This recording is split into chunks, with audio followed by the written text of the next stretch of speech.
Hi, this is Yi Chen. The topic of this study is called Thermal and Stress Analysis of PV Panel with PCM-based Cooling and Fan Enhancement. So what is this? In this video, I'm going to present how I use phase change materials, so-called PCM, to cool PV panels. I use COMSOL to simulate the thermal behavior of this system and study the effect of different cooling solution designs on PV panel temperature and stress distribution. Okay, so first let me start with the problem I'm trying to address. On the left side, we have the efficiency issue of PV panel. As temperature increases, the PV efficiency drops by about 0.5% per degree Celsius when it's above 25 Celsius. That means under strong solar irradiation, the panel not only gets hotter, but also becomes less efficient at converting energy. On the right side, when we look at the structural issue over here, a PV module is made of multiple layers, including glass, silicon cell, and tether, and more. This material have very different coefficient of thermal expansion, so-called CTE. For example, silicon, it has a very low CTE around 26, while glass is about 9. Tether can be as high as about 50. When temperature rises, this mismatch causes thermal expansion incompatibility. This generates internal stress. Since PV cell is brittle, once stress exceeds around 200 megapascal, it can lead to fracture and long-term reliability issues. So overall, high temperature not only reduces efficiency, but also threatens the structural integrity of PV cell. Next, let me introduce the solution concept, which is using PCM, phase change material, as a passive cooling method. As you can see in solution A, by placing PCM beneath the PV layers, PCM can absorb a large amount of heat through latent heat during phase change, which helps maintain the PV temperature around its melting point. To give a more realistic example using RT58, for 1 kilogram of RT58, its latent heat is about 180 kilojoule, and its temperature will stay constant at around 58 degrees Celsius, which is its melting point. And if we try to store the same amount of energy using sensible heat, um, using the equation Q equals mc delta T, if we have a heat capacity at around 2.1 kilojoule per kg per Kelvin, we will need a temperature increase of around 86 degrees Celsius. So this demonstrates how effective PCM are for thermal energy storage. Basically, the advantage of using PCM is that it's helpful for passive cooling, it's cost effective, and it has high energy storage via latent heat. However, PCM has a key limitation, which is low thermal conductivity, meaning that heat cannot effectively penetrate into deeper regions. And that's why we need solution B. By adding fins, as you can see in the figure, it can help conduct heat deeper into PCM.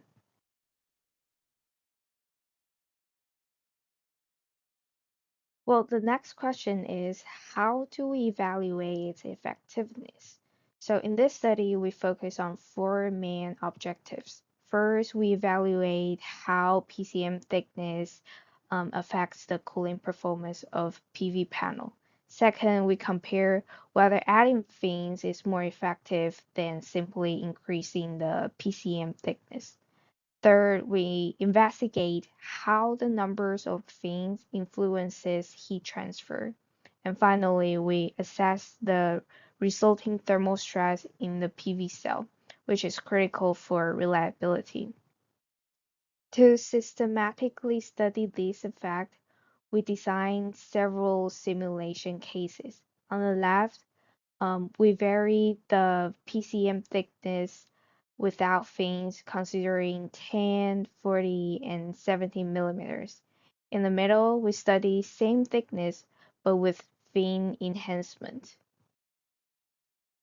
To this way, we can directly compare the impact of fins. On the right, over here, we fix the best performance configuration and further vary the number of fins up from 5 up to 15 to understand whether adding more fins continues to improve the performance. To represent realistic solar conditions, I apply a time-dependent solar heat flux, which is a sine function, like here, that approximates the duration variation of solar radiation, covering the period from 6 a.m. to 8 p.m. For the boundary conditions, we assume natural convection on both and top and bottom surfaces, with a convection coefficient of about 5 watts per square meter Kelvin. The initial temperature is set to 296.15 Kelvin, which represents ambient condition. On the right, you can see the 2D cross-section model of model of the PV module. This consists of multiple layers, including glass, EVA, which is kind of interface material, PV cell, Tatler, aluminum, and PCM. Well, to simplify the model and reduce computational costs, I apply a symmetry boundary condition on one side over here and assume insulation on the other side. In the table, I list the material properties used in the simulation, including both PV layers and the PCM, which is RT58. So here I briefly summarize the governing physics. For heat transfer, I model transient conduction in the PCM and include phase change using the effective heat capacity method. This allows us to capture latent heat within a small temperature range. For the thermal-mechanical behavior, thermal expansion follows strain equals to alpha times delta T. Due to CTE mismatch between layers, this leads to internal stress in the PV cell. The stress can be approximated as proportional to Young's modulus times delta alpha times delta T over here, and which means higher temperature rise directly results in higher stress.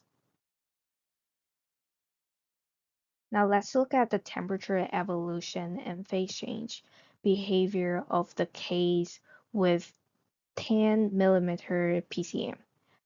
We can divide the process into 3 different stages. In stage A over here, the temperature increases rapidly. At this stage, heat is mainly used for sensible heating, meaning it erases the temperature of the PCM. In stage B over here, we enter the phase change region. Here, temperature rise slows down because most of the heat is absorbed as latent heat instead of increasing temperature. Finally, in stage C, after most PCM has melted, the temperature starts to rise again and then follows the solar heat input. So it goes down after noon. At this stage, heat transfer is again dominated by sensible heat.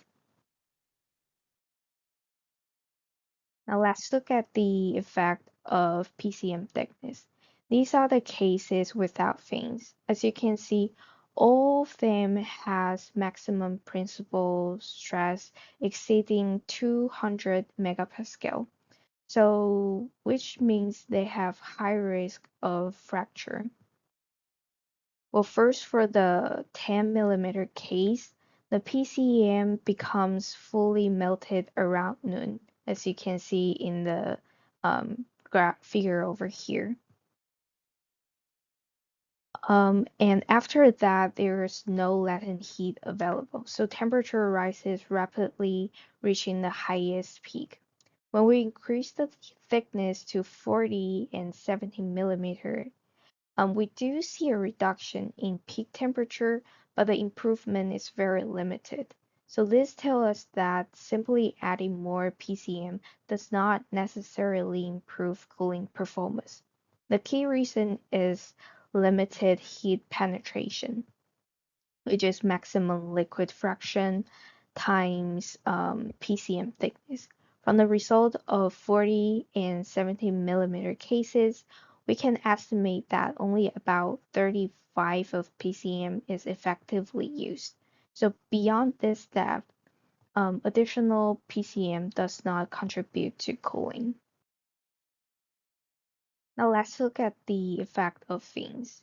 For 10 millimeter case, we can see that adding fins does not necessarily improve thermal performance. This is because PCM is already fully melted, so fins cannot provide additional benefits.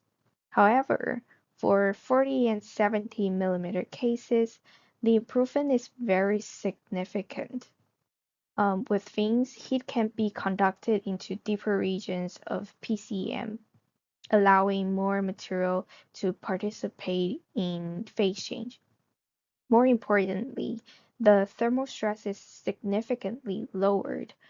We observe about 19 reduction for 40 millimeter and up to 38% reduction for 70 millimeter. Now let's look at the effect of fin quantity. Here we focus on 70 millimeter PCM case with fins. As we increase the number of fins from 5 to 7, we see a very clear improvement in temperature reduction and stresses. However, beyond 7 fins, the improvement becomes very limited. The reason is that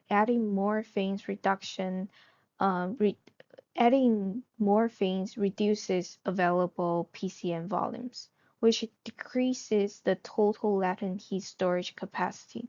So there is a trade-off between heat conduction and energy storage. Overall, we find that the optimal design is around 7 fins.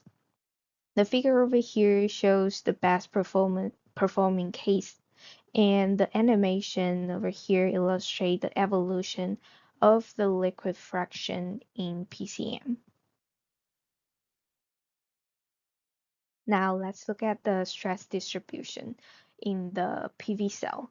On the left, I plot the first principal stress along the horizontal direction in PV cell. We can see that the stress increase from the edge reaches a peak and then gradually decreases. Near the boundary, the stress is lower because we apply free boundary condition, which means zero traction. The peak stress occurs slightly away from the edge.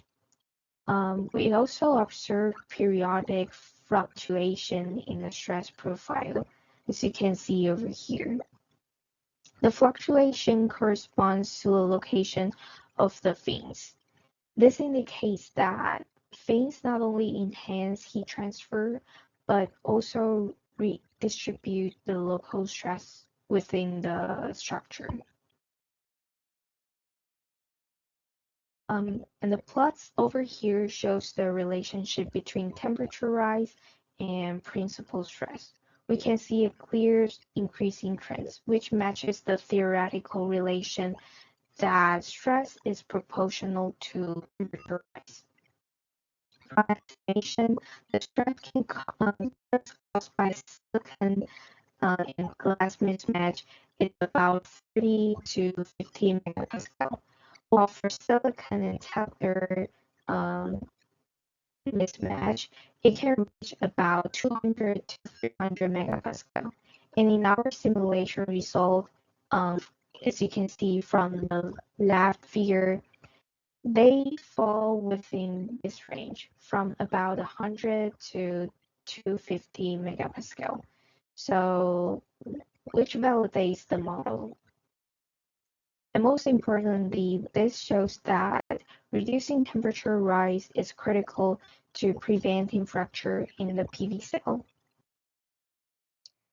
So in conclusion, PCM cooling is a effective, cost-effective passive cooling solution. PCM can effectively stabilize the PV temperature through latent heat. However, increasing PCM thickness alone does not always improve performance due to limited heat penetration. By introducing fins, we can enhance heat transfer into deeper regions, which significantly reduce both temperature and stresses. Finally, I find that an optimal design is around 70 millimeter PCM thickness with about 7 fins. That's the end of the study, and feel free to shoot me a message if you have any questions.